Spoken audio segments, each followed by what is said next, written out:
Твояштан үйін алып кетті уже мына құлады. Қызыл қымыз.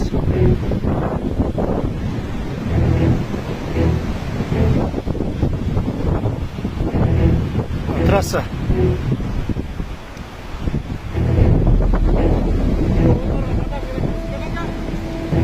Ошо балдар қалып кетті.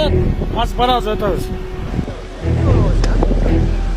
Жалаватта өтө чоң сел жүрдү. Жалават облусунун Окен районунун Алиев Садырбеков айлык пөттөрүндө 21-июнда болжол менен саат 21:40 тынымсыз жааган жаандан улам сел жүрдү. Бул тууралуу ОКМден билдирди.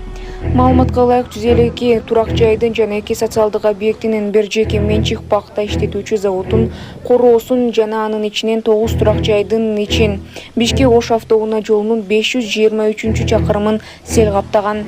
Жеринде кырдаалды жоюу үчүн 120 куткаруучу тартылып, сел каптаган турак жайларды түн менен тазалоо жумуштарын алып барышууда. Жана башка жаңылыктар түрмөгү видеого лайк басып, Манас ТВ каналга катталып, акыркы жаңылыктардан кабардар болуп туруңуз.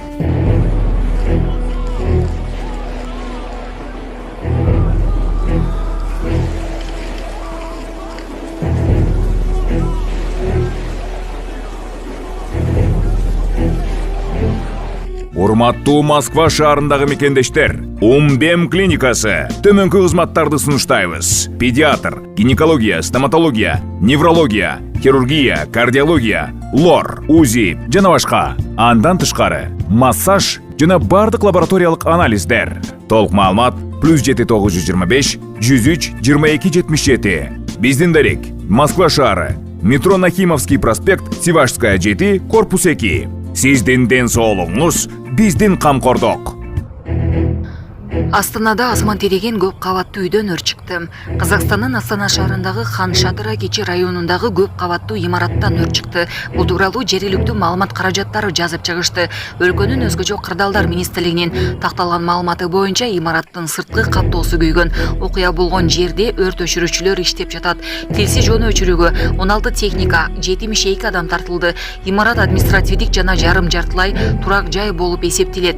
Өрт чыккан жерде штаб түзүлүп, учурда эвакуациялоо иштери жүрүп жатат. Өзгөчө кырдаалдар министрлигинин куткаруучулары 8 адамды, анын ичинде бир баланы эвакуациялашты. Азырынча жабыркагандар тууралуу маалымат жок.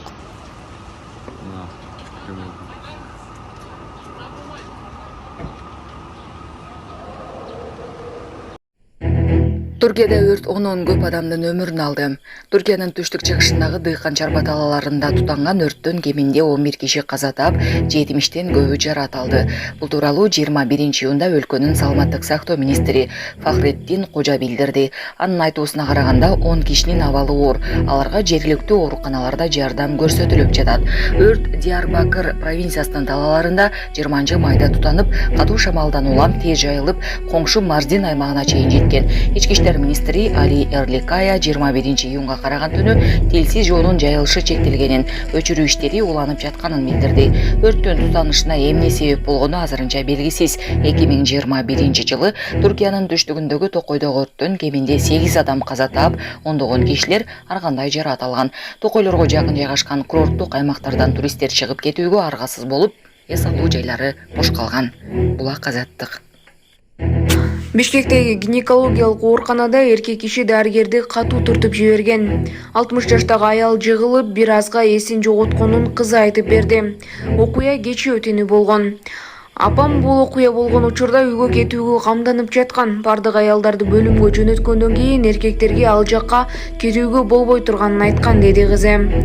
Ички иштер министрлиги тергөөгө чейинки текшерүү иштери башталып, шектүүнү издеп жатканын билдирди. 1-май райондук ички иштер башкармалыгы жабырлануучу гинекология бөлүмүнүн башчысы экенин тактады. Анын мээси чайкалып, ооруканага жаткырылган.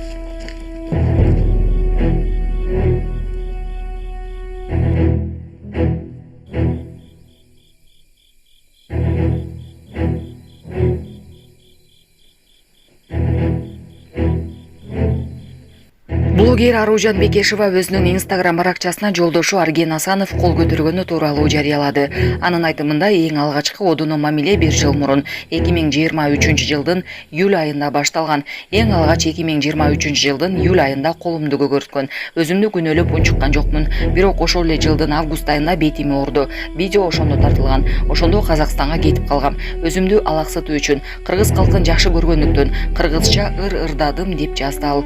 Ошондой эле ал Арген сентябрь айында Казакстанга барып, мындай экинчи рет кайталамасын айтып, кайра Кыргызстанга алып келгенин билдирди.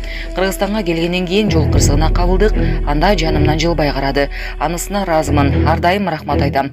Кайын журтумду да аябай жакшы көрөм, сыйлайм. Бул учурда Арген өзгөрдү деп сүйүнүп жүрдүм. Бирок февраль айында кайра башталды. Эшикти сындырды, жакында эле чайникти сындырды, колумду көгөрттү. Биздин бардык уруштар акчанын айынан болду. Анткени жарнамадан тапкан акча жетпейт эле. Мен көп учурда иштебейсиңби деп айтчумун. Аягында чыдабай, белим ооруганына да карабай Кытайга барып, байер болуп иштеп келдим. Азыр батир таап, өзүнчө чыгып кеттим деп кошумчалады ал. Ал эми Аргенда буга байланыштуу өзүнүн Instagram баракчасы аркылуу жооп берди. Бул окуя былтыр август айында болгон. Мен Аружандан кечирим сурап, экинчи кайталамайт деп сөз берип Казакстанга алып келгем.